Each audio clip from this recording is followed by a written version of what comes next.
어떤 부자 청년이 있습니다. 부자인데 청년이에요. 어떤 부자 청년이 예수님을 찾아왔습니다. 그리고 이렇게 질문합니다. 선한 선생님이여, 내가 무엇을 하여야 영생을 얻으리까? 질문이 틀렸습니다. 주님은 선한 선생님이 아닙니다. 선한 선생이란 탁월한 어떤 인간을 가리킵니다. 주님은 하나님이 인간으로 오신 분입니다. 그리고 사람이 영생을 얻는 것은 자기 노력이 아닙니다. 사람이 영생을 얻기 위해서는 죽음이라는 죄값을 치러야 됩니다. 문제는 어떤 사람도 죽음이라는 죄값을 치를 수가 없습니다. 그래서 자기 노력으로 영생 얻지 못합니다. 창조주 하나님이 인간으로 오셨습니다. 그분이 예수 그리스도입니다. 그리고 저와 여러분의 죄값으로 십자가에서 죽으셨습니다. 그러므로 누구든지 예수 그리스도를 받아들이면 영생을 얻습니다. 그러니까 무엇을 하여서 영생 얻는 것이 아닙니다. 부자 청년은 무엇 때문에 틀린 질문을 할 수밖에 없었습니까? 계명을 지킴으로 영생 얻는다고 생각했기 때문입니다. 그래서 틀린 질문을 할 수밖에 없었습니다. 틀린 질문을 하는 청년에게 주님이 틀린 대답을 하셨어요.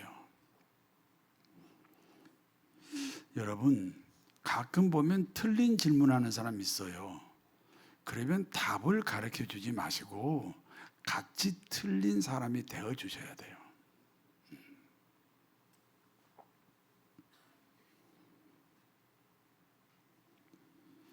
틀린 질문을 하는 청년에게 주님이 틀린 대답을 하셨습니다. 계명을 지키라는 거예요.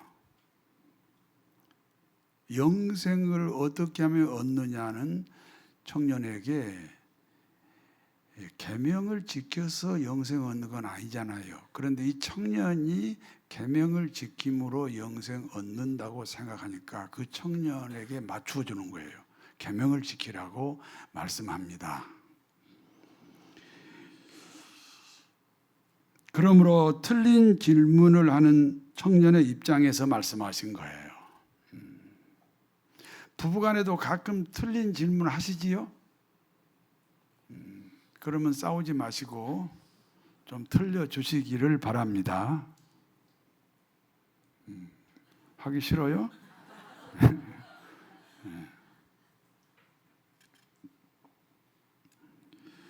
그때 청년이 주님에게 다시 질문합니다. 어떤 계명을 지킴으로 영생 얻습니까? 주님은 그 청년이 지킬 만한 그리고 지금까지 지켜온 계명을 나열하십니다. 그때 청년이 기다렸다는 듯이 대답합니다. 저는 그와 같은 계명을 다 지켰습니다. 그때 주님이 말씀합니다. 과연 내가 계명을 온전하게 지키려면 너 있는 재산을 다 팔아 가난한 사람에게 주고 나를 따라오라. 주님을 따라와야 영생 얻잖아요.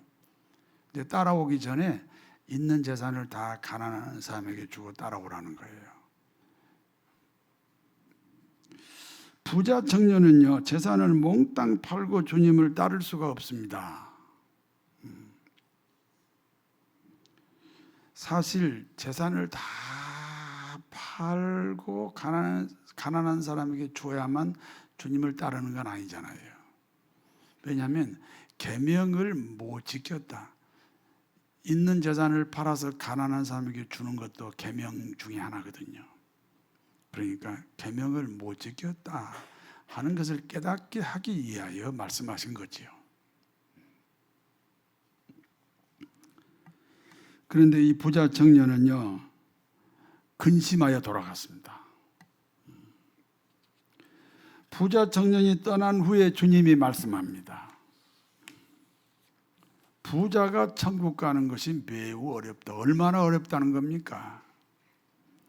낙타가 바늘길을 통과하는 것보다 부자가 천국 가는 것이 더 어렵다는 거예요. 낙타가 바늘길을 통과할 수 있습니까? 없죠. 그러므로 부자는 천국 갈 수 없다. 부자는 천국 갈 수 없다는 말씀이에요. 제가 질문하겠습니다. 이 세상 사람들의 공통적인 소원이 뭡니까? 이 세상 사람은 그냥 두고 여기 앉아 있는 여러분의 공통적인 소원이 뭘까요? 부자 되는 거죠. 부자 되는 소원은요, 저도 가지고 있어요. 그런데 주님이 말씀합니다. 낙타가 바늘길을 통과할 수 없듯이 부자가 천국 갈 수 없다. 그렇다면 천국에 가기 위해서 부자가 되면 안 된다. 그런 결론입니다. 그런데 말입니다. 부자라도 천국 갈 수 있는 방법이 있습니다. 이 세상은 누가 창조했습니까? 하나님이죠. 그러면 이 세상의 주인은 누구입니까? 하나님입니다. 그렇다면 인간의 주인은 누구입니까? 마찬가지로 하나님입니다. 인간의 주인이 하나님이면 인간에게 속한 모든 것도 하나님의 겁니다. 여러분의 인생이 하나님의 소유가 맞습니까? 그러면 여러분의 인생에 속한 모든 것도 하나님 거예요.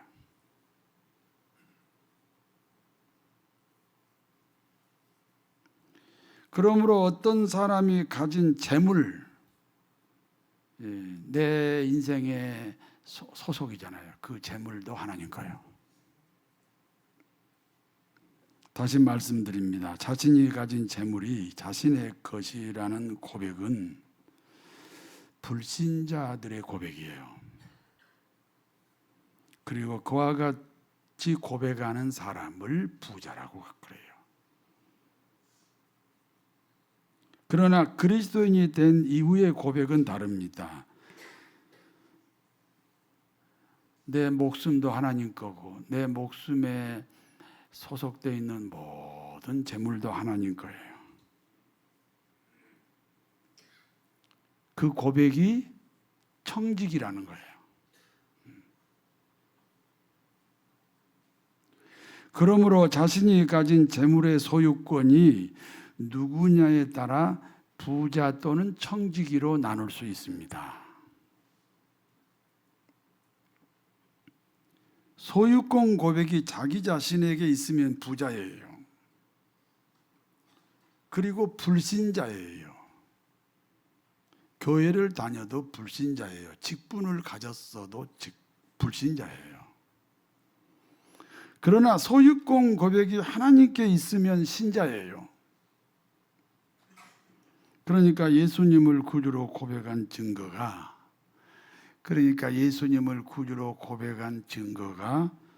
소유권 고백이에요. 자신의 생명도 주님의 것입니다. 그러므로 자신의 생명에 속한 모든 재물이 하나님의 소유입니다. 다시 말씀드립니다. 김포 땅을 몽땅 가지고 있는 어떤 사람이 있어요. 김포 땅이 비싸요, 싸요?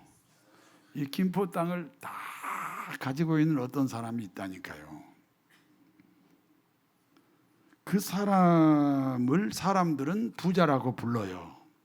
그러나 그 사람이 기독교인이라면 부자가 아니에요. 청직이에요. 다른 사람은 부자라고 해도 자기 자신은 하나님 앞에 청직이라고 고백해야 한다 그 말입니다. 그러므로 자신이 소유한 재산은 자신의 이익 수단이 되면 안 됩니다. 하나님의 이익 수단이 되어야 합니다. 그러므로 수입이 많을수록 그 이익이 하나님의 수단이니까, 그러므로 수입이 많을수록 하나님께 영광을 돌리게 됩니다. 그리고 그와 같은 고백 때문에 11조를 드리는 거예요. 성도 여러분, 복을 받으셔야 됩니다. 사업도 번성하고 빌딩도 사고 땅도 사야 됩니다. 은행 통장도 수백억, 수천억이 되셔야 됩니다. 다만 하나님의 청직이라는 사실을 기억해야 됩니다. 청직이 고백이 아니면 불신자이기 때문에 그렇습니다.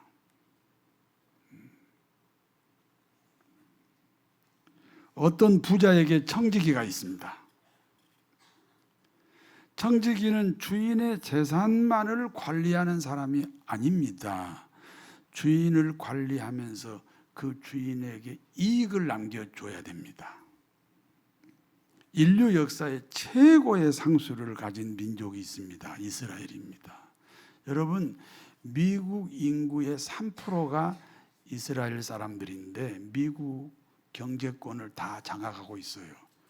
미국의 경제권을 장악한다는 말은 세계의 경제권을 장악하고 있다는 말과 똑같아요.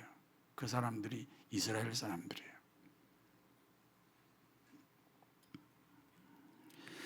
이스라엘의 상술이 세계적으로 으뜸인 이유는 청지기 정신이에요. 자신의 이익을 위해서 장사를 하게 되면요, 욕심이 생기지요. 욕심은요, 지혜를 망가뜨려요. 욕심이 많을수록 미련해요.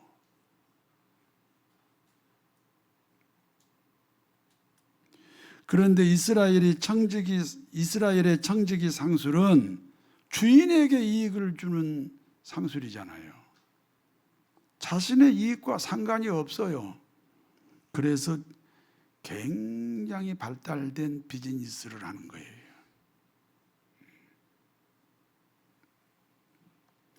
오늘 본문에 나오는 청지기는 주인에게 이익을 남겨야 하는데 손해를 끼치고 있습니다. 그와 같은 소식이 주인에게 전달되었습니다. 누가복음 16장 2절에서 4절 같이 읽습니다. 주인이 그를 불러 이르되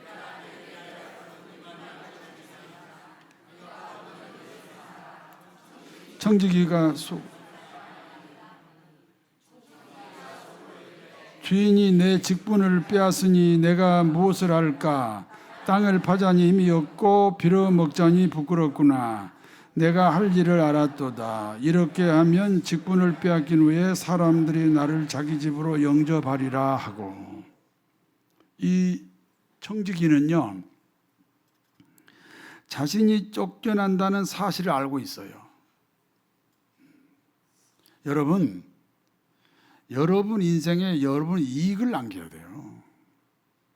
결혼했으면 아내에게 이익을 줘야지, 남편에게 이익을 줘야지, 자식에게 이익을 줘야지, 부모에게 이익을 줘야지. 우리 인간은요, 이익을 산출해야 되는 사람들이에요. 그런데 이 청지기가 이익을커녕은 지금 주인의 재산을 낭비한다고 하니까, 주인에게 그 소식이 들어갔으니까 이 청지기는 내가 쫓겨나는구나 생각을 했다 그 말입니다. 그래서 한탄을 합니다. 주인으로부터 쫓겨나면 땅을 파고 일을 해야 돼요. 힘이 들어요. 괴로워요. 만약에 땅을 파고 일을 안 하면요, 빌어먹어야 돼요. 얻어먹어야 된다고요. 부끄러운 인생이 됩니다. 생각하니 난감합니다. 그런 노래 있잖아요. 난감하네. 웃지도 않고 아주.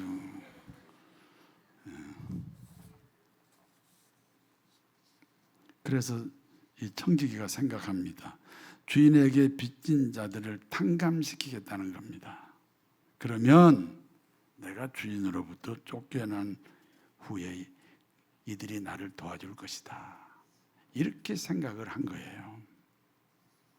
그러므로 여기 청지기가 주인에게 빚진 자들을 불러 이렇게 말합니다. 누가복음 16장 5절에서 7절 같이 읽습니다. 주인에게 빚진 자를 일일이 불러다가 먼저 온 자들에게 이르되 얼마를 빚졌느냐 말하되 100마리니이다. 이르되 여기 내 증서를 가지고 빨리 앉아 50이라 쓰라 하고 또 다른 이에게 이르되 너는 얼마나 빚졌느냐 이르되 밀백석이니이다. 이르되 여기 내 증서를 가지고 80이라 쓰라 하였느니라. 첫 번째 사람은요, 주인에게 기름 100말의 빚을 졌습니다. 기름 100말은요, 감람나무 92그루에서 나오는 올리브 기름에 해당됩니다. 돈으로 환산하면 1000데나리온입니다. 약 2억 원입니다. 그러니까 차용 증서에 적힌 기름 100말을 50으로 고쳤습니다. 2억 원이 적힌 차용 증서를 1억으로 바꾸었다는 거예요. 공문서 2조입니다. 범죄 행위에 해당됩니다. 두 번째 사람은 주인에게 밀 100석의 빚을 졌습니다. 밀 100석이면 27,500kg이에요. 돈으로 환산하면 약 5억 원에 해당이 됩니다. 밀 100석이 적힌 차용 증서를 80으로 고쳤습니다. 다시 말해서 5억 원이 적힌 차용 증서를 4억 원으로 고쳤다는 겁니다. 마찬가지로 공문서 2조입니다. 청지기의 범죄가 분명합니다. 이와 같은 소식을 주인이 들었어요. 나한테 빚진 사람 기름 100말을 50으로 바꿨어? 나한테 빚진 밀 100석을 80으로 고쳤어? 이 소식이 주인에게 들렸다 그 말입니다. 공문서 2조 했던 청지기에게 주인이 이렇게 말합니다. 누가복음 16장 8절에서 9절 같이 읽습니다. 주인이 이 옳지 않는 청지기가 일을 지혜롭게 하였으므로 칭찬하였으니 이 세대 아들들이 자기 세대에 있어서는 빛의 아들들보다 더 지혜로움이니라. 내가 너희에게 말하노니 불의의 제물로 친구를 사귀라. 그리하면 그 제물이 없어질 때 그들이 너희를 영접할 처소로 영접하리라. 주인의 반응입니다. 공문서를 위조했으므로 옳지 않는 청지기가 맞습니다. 옳지 않는 청지기 맞지요? 이게 좀 난해 성경 구절이기 때문에 상당히 집중해서 지금부터 들어야 할 필요가 있어요. 공문서 위조가 맞아요. 그런데 지혜롭게 행동했다고 칭찬하는 거예요. 오히려 칭찬해요. 그리고 쫓아내려고 했던 계획을 취소합니다. 청지기 일을 계속 맡기겠다는 거예요.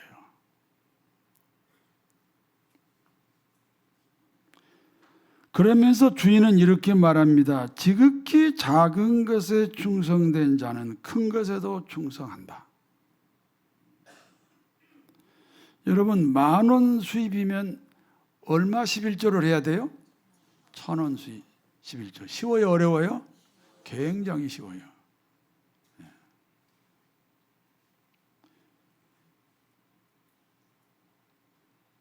그러니까 10,000원 수입에 1,000원 11조는 지극히 작은 겁니다. 그러나 10,000원 수입에 1,000원 11조 한 사람이 1,000억 수입에 100억을 할 수 있어요.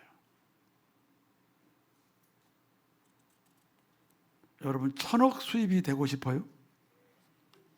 그럼 100억 11조를 못하니까 하나님이 안 주는 거예요. 그러니까 언제부터 연습을 해야 되냐?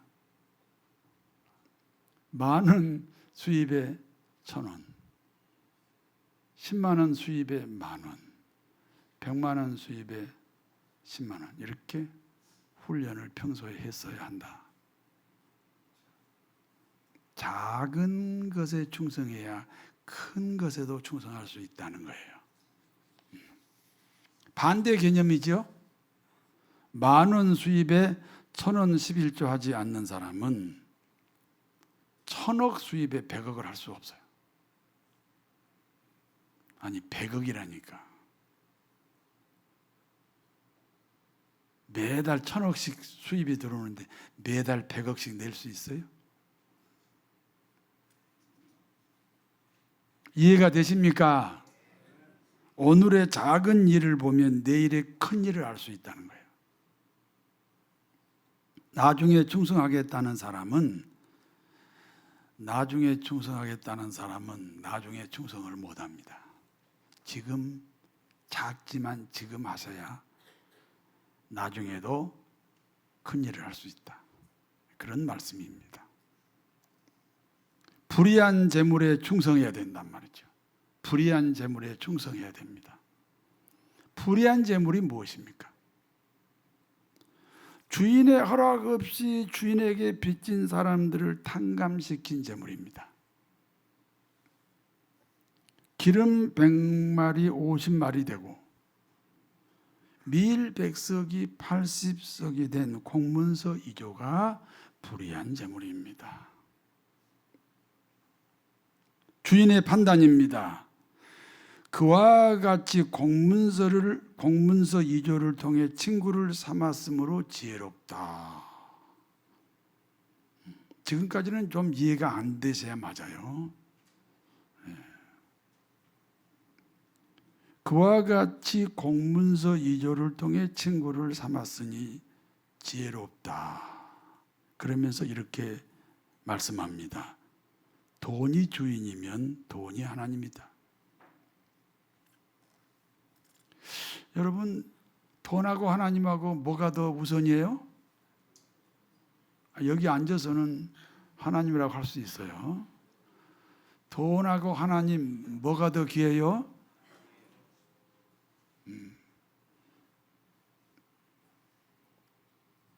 돈이 주인이면 돈이 하나님이에요.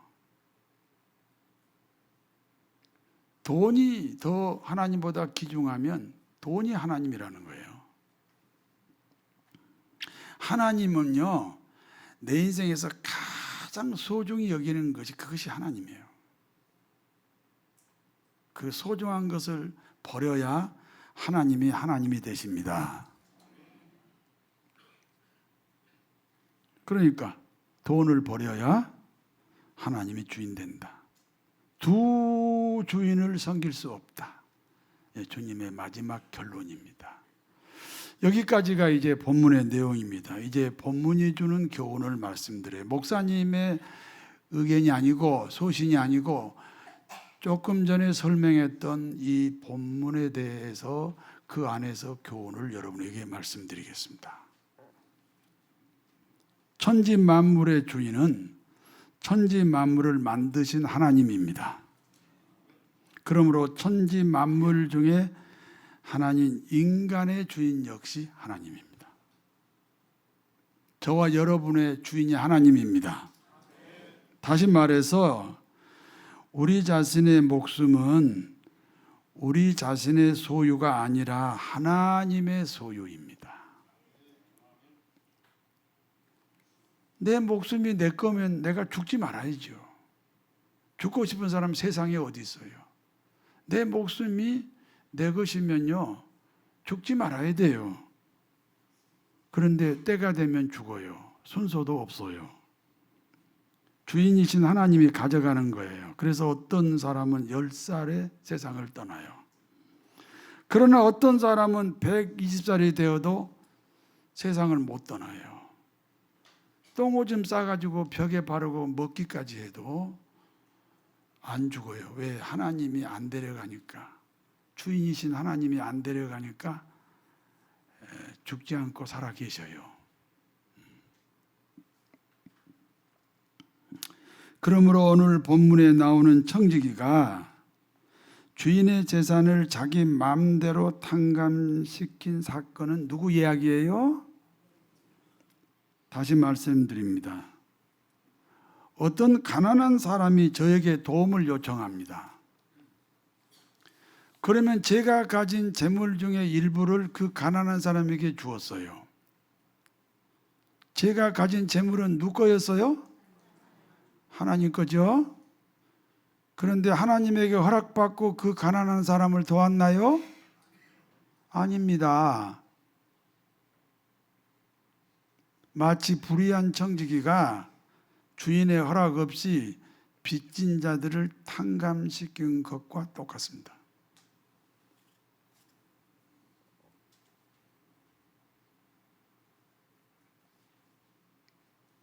아니, 내가 어떤 가난한 사람에게 구제했다니까. 내가 구제했던 그 재물이 원래 내 거였어요? 하나님 거였어요? 근데 그러면 하나님에게 허락받았나요? 아니죠. 내가 그냥 서비스를 한 거죠. 이 경우가 오늘 청지기가 주인의 허락 없이 빚진 사람들을 탕감시켜준 사건과 동일하다 그 말이에요.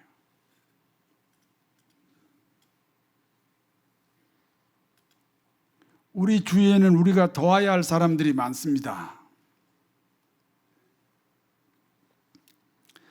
누군가 도와주지 않으면 생존이 불가능한 사람들이 많습니다. 그러나 도와주지 않습니다. 이유가 뭡니까? 자신의 재산에 대한 소유권이 자기 자신에게 있기 때문에 그렇습니다. 내 거니까 내가 주기 아까운 거죠. 그렇지 않습니다. 우리가 가진 모든 재물의 소유권은 하나님에게 있습니다. 그러므로 우리는 가끔 어려운 이웃을 도울 때가 있습니다. 누구의 것으로 도왔나요? 하나님 것으로 도왔다니까. 옛날에 우리 신월 7동에 있을 때는요, 그 신월 7동에서 제일 번화한 곳에 2층 150평을 쓰고 있었거든요. 그때는 문을 안 잠궜어요. 문을 안 잠그니까 가끔 이제 잊어먹어요. 이 음향시설이 비싸거든요. 근데 가끔 잊어먹어. 그러면 이제 우리 교인들이 문을 잠굽시다. 아니다, 잠그지 말자. 얼마나 어려우면 가져갔겠냐. 알았으면 구제도 해야 되는데 그냥 가져가서 잘 쓰라고 그래라. 그랬던 적이 있어요. 근데 지금은 왜 잠그는지 아세요? 아니, 도둑질하는 사람이 문 잠근다고 못 들어오나요? 그래서 그냥 잠그는 거예요.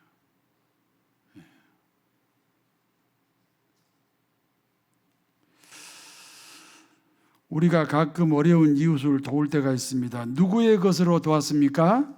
하나님의 것으로 도왔습니다. 하나님에게 허락받으셨나요? 아닙니다. 그렇습니다. 우리가 누구를 구제했다는 사실은 오늘 본문에 나오는 불의한 청지기의 경우와 똑같습니다. 주인의 공문서를 위조했던 불의한 청지기와 같은 입장이라니까요. 왜냐하면 주인의 것을 내 마음대로 인심 쓰고 칭찬은 내가 받았습니다. 그래서 불의한 청지기입니다. 그러므로 우리 인생은 주님을 위하여 사용되어야 합니다. 좋은 남편이 당신을 위한 남편이 아니에요. 하나님을 위한 남편입니다. 좋은 아내가 당신을 위한 아내가 아니에요. 하나님을 위한 아내예요. 좋은 부모가 당신을 위한 부모가 아니에요. 하나님을 위한 부모예요. 좋은 자식이 당신을 위한 자식이 아니에요. 하나님을 위한 자식이에요. 좋은 직장이 당신을 위한 직장이 아닙니다. 좋은 친구가 당신을 위한 친구가 아닙니다. 좋은 이웃이 당신을 위한 이웃이 아닙니다. 인생의 목표가 자신에게 향하면 안 된다는 거예요. 그러면 인생의 목표가 자기를 향하면 자기 우상에 빠진 거예요. 그러므로 하나님의 자리를 차지하는 오류를 범하게 됩니다. 그래서 원치 않는 환경이 자꾸 찾아올 수가 있어요. 그러므로 인생의 목표를 하나님으로 정해야 합니다.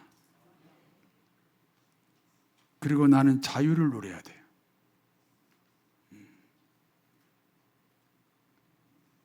그러면 하나님이 내 인생을 맡으십니다. 내가 내 인생을 책임지는 것보다 하나님이 내 인생을 책임지시면 그야말로 대박이에요.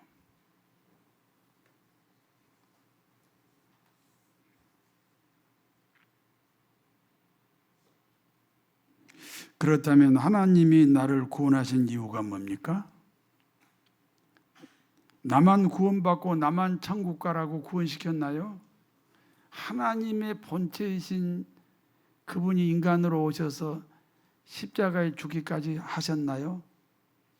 너만 예수 믿고 너만 천국 가라고 그런 의미로 우리를 구원시키셨나요? 나를 통해서 또 다른 사람을 전도해야 됩니다. 불의한 정직인은 세상 잣대로 보면 불의합니다. 주인의 재산을 관리하면서 이익을 남기지 못했습니다. 더더군다나 주인에게 빚진 자들을 주인의 허락 없이 탕감시켜 주었습니다. 공문서 위조입니다. 일종의 사기꾼입니다. 그러나 주인이 칭찬합니다. 너는 불의한 재물로 친구를 삼았다. 더 많은 것으로 내게 맡기겠다. 성도 여러분, 여러분의 인생이 하나님의 소유라는 것을 인정하셔야 됩니다. 인정 안 해도 하나님의 소유예요. 그러면 내가 남에게 구제하는 돈은 그 주인이신 하나님에게 허락받지 않았기 때문에 불의한 돈이에요. 그러나 그와 같이 불의한 행동을 하나님이 칭찬했다는 거예요. 그러므로 내 인생의 목표가 내가 아니라 하나님이 되셔야 합니다. 2024년 해피데이가 10월 6일입니다. 1년에 2번씩 하던 전도대회를 이번에 한 번으로 마칩니다. 사실 해피데이가 10월 6일이라는 것은 10월 6일부터 해피데이가 시작된다는 겁니다. 전도 생활의 시작입니다. 생각해봐요. 해피데이가 10월 6일 하루로 끝나면 이건 행사를 진행하는 거죠. 우리는 행사가 아니잖아요. 10월 6일을 시작으로 이제 전도의 문이 열려야 할 줄로 믿습니다. 구호를 한번 외치겠습니다. 오른손을 드십시다. 제가 먼저 한 사람이 세 사람씩 전도하여 이렇게 선창을 합니다. 그러면 여러분은 살리자 살리자 살리자를 하셔야 됩니다. 한 사람이 세 사람씩 전도하여 살리자. 네. 살아날 것 같습니다. 네. 결론입니다. 천지 만물을 만드신 하나님이 주인입니다. 그러므로 저와 여러분의 주인 역시 하나님입니다. 생각하면 자신의 공로가 없습니다. 그래서 우리는 불의한 정직입니다.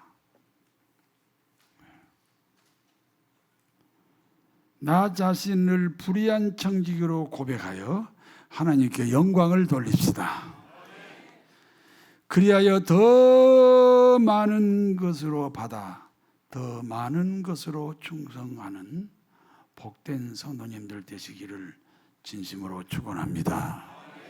전능하신 하나님, 하나님의 것을 내 마음대로 사용했던 불의한 청지기입니다. 하나님은 그와 같은 불의한 청지기를 기뻐하십니다. 더 많은 것으로 나눌 수 있도록 더 많은 것으로 채워 주시옵소서. 예수님 이름으로 기도하옵나이다.